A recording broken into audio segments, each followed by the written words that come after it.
नमस्कार स्टूडेंट्स, आज हम कक्षा 12वीं से विषय हमारा हिंदी और उप विषय हमारा हिंदी की पाठ्य पुस्तक आरोह भाग 2 से गद्य खंड पाठ नंबर 16 है नमक। इस लेसन को हमने कल समझा था। आप आशा करते हैं कि आप सब ने उसको अपनी पुस्तकों से रीड किया होगा और समझा। आज हम करेंगे इसके प्रश्न उत्तर।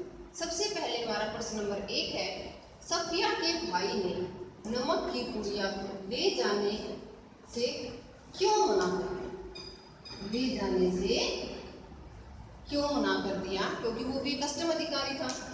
देखिए, सफिया के भाई ने नमक की पुड़िया ले जाने से मना कर दिया क्योंकि नमक पाकिस्तान से सरहद पार हिंदुस्तान ले जाना गैर कानूनी है।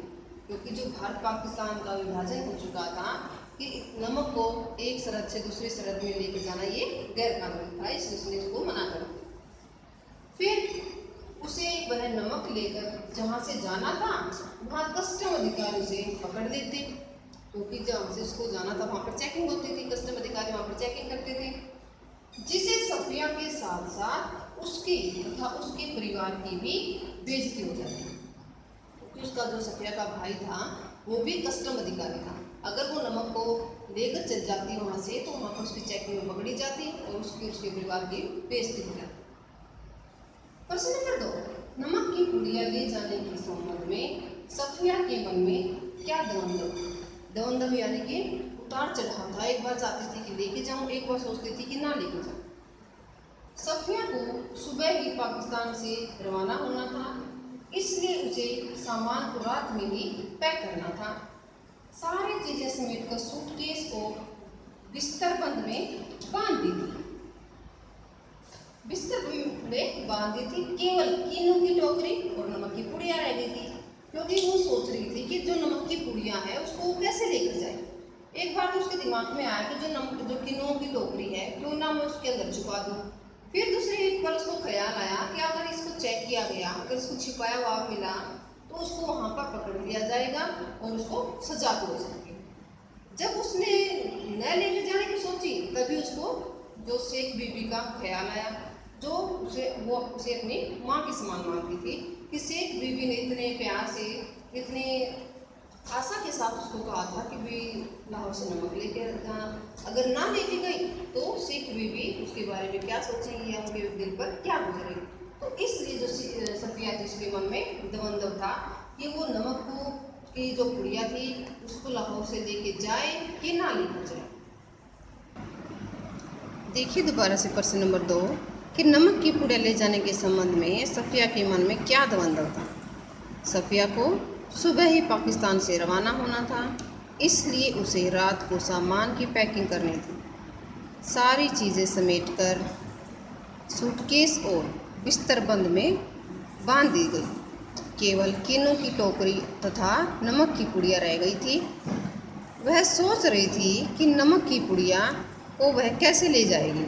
सोच रही थी कि अगर इसे हाथ में ले ले और कस्टम वालों के सामने सबसे पहले इसी को रख दे, लेकिन अगर कस्टम वालों ने नहीं ले जाने दिया तो मजबूरी में हम छोड़ देंगे। लेकिन फिर उस वायदे का क्या होगा जो हमने अपनी माँ से किया, जान देकर भी वायदा पूरा करना होगा। वह सोचने लगी, यदि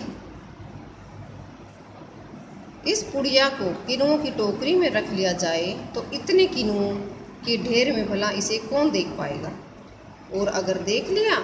वह चिंतित होने लगी।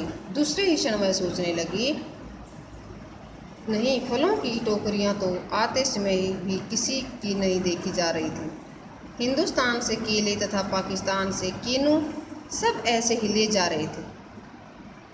बस यही द्वंद्व उसके मन में चल रहा था। प्रश्न नंबर 3, जब सफिया अमृतसर पुल पर चढ़ रही थी तो कस्टम ऑफिसर निचली सीढ़ी के पास सिर झुकाए चुपचाप क्यों खड़े थे। उत्तर देखिए, जब सफिया अमृतसर पुल पर चढ़ रही थी तो कस्टम ऑफिसर निचली सीढ़ी के पास सिर झुकाए खड़े थे।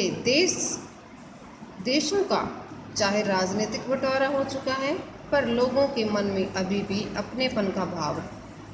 कस्टम अधिकारी ढाका तब पूर्वी पाकिस्तान अब बांग्लादेश का था।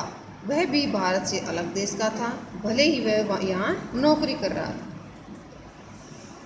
प्रश्न नंबर 4, लाहौर अभी तक उनका वतन है और दिल्ली मेरा या मेरा वतन ढाका है जैसे उद्गार किस सामाजिक यथार्थ का संकेत करते हैं? उत्तर देखिए, मनुष्य एक सामाजिक प्राणी है। उसका जिस मिट्टी, स्थान या देश में जन्म होता है, जहाँ वह खेल कूद कर बड़ा होता है, जिस वातावरण में उसके बचपन की किलकारियाँ गूंजती हैं, उसके साथ वह आजीवन बंधा रहता है। कहा भी गया है कि जननी जन्मभूमिश्च स्वर्गायति गृहसी, अर्थात जननी और जन्मभूमि तो स्वर्ग से भी बढ़कर होती है। मनुष्य चाहकर भी अपनी जन्मभूमि को नहीं भूल सकता। उसकी यादें आजीवन उसके हृदय में विराजमान रहती हैं। यह एक प्राकृतिक यथार्थ है। मनुष्य स्वाभाविक रूप से अपनी जन्मभूमि के साथ अनेक सौपन संजोए रखता है। उसी भूमि से वह मृत्यु पर्यंत संयुक्त रहता है। यानी इसका अर्थ है कि भाई जिस मनुष्य एक सामाजिक प्राणी है, वो समाज में रहता है। जिस समाज में उसका यानी जिस स्थान पर, मिट्टी पर, जो देश में जन्म होता है, वहीं पर खेल कूद कर बड़ा होता है। उसकी किलकारियाँ गूंजती होती हैं, सारा जीवन वह उसी से बंधा होता है। तो ये कहा भी गया है कि जो जन्मभूमि होती है वो स्वर्ग से भी बढ़कर होती है। मनुष्य चाहकर भी अपनी जो जन्मभूमि है उसकी यादों को वो भूल नहीं सकता।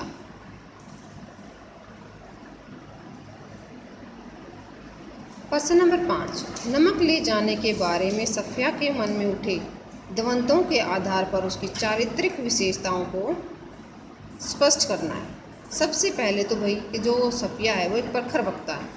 सफिया क्योंकि एक साहित्यकार थी, इसलिए बातचीत करने में वो तनिक भी संकोच नहीं करती थी।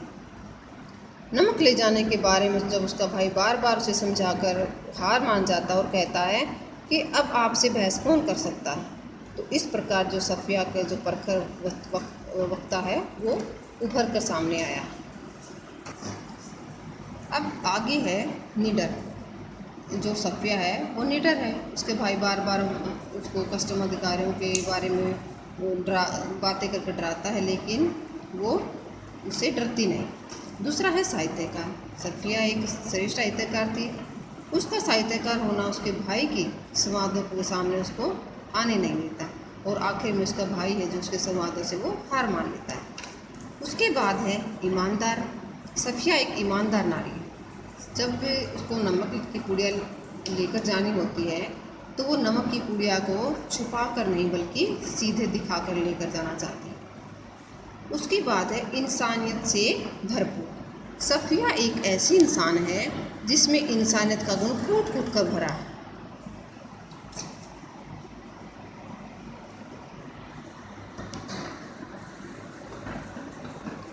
वह सरहदों को देखकर अत्यंत चिंता में पड़ जाती है। जब दोनों ओर के व्यक्ति, पहनावा, बोलचाल सब कुछ एक जैसा है, लेकिन फिर भी सरहदों को बांट दिया गया है, तो इससे उसका जो मन है वो बड़ा दुखी होता है। और वो दोनों ओर के जो लोग हैं, इंसान, उनके लिए उसके हृदय में जो इंसानियत है उसके भाव भरे हुए हैं। उसके बाद है दृढ़ निश्चय। सफिया दृढ़ निश्चय नारी है। उसने अगर नमक ले जाने की सोची है तो उसने दृढ़ निश्चय किया है, तो चाहे कुछ भी हो जाए वो नमक लेकर ही जाएगी। प्रश्न नंबर 6 है कि मानचित्र पर एक लकीर खींच देने पर से जमीन और जनता बट जाती। उचित तर्कों उदाहरणों के जरिए इसकी पुष्टि करें। अथवा सीमाएं बट जाने से दिल नहीं बटा करते। नमक कहानी में इस बात को किस तरह सिद्ध किया गया है? इस कहानी में देखिए, जो मानचित्र पर लकीर खींच देने से जमीन जनता के जो कागजी रूप में तो उनको बांटा जा सकता है, लेकिन वास्तविक रूप में नहीं। जो लोग इधर हैं, यानी जिन लोगों की जन्मभूमि सरहद के जैसे कि पाकिस्तान में है या कुछ की भारत में है, लेकिन वो उसको आज भी याद करती हैं। आज भी वो उसी को अपनी जन्मभूमि, अपना वतन मानते हैं।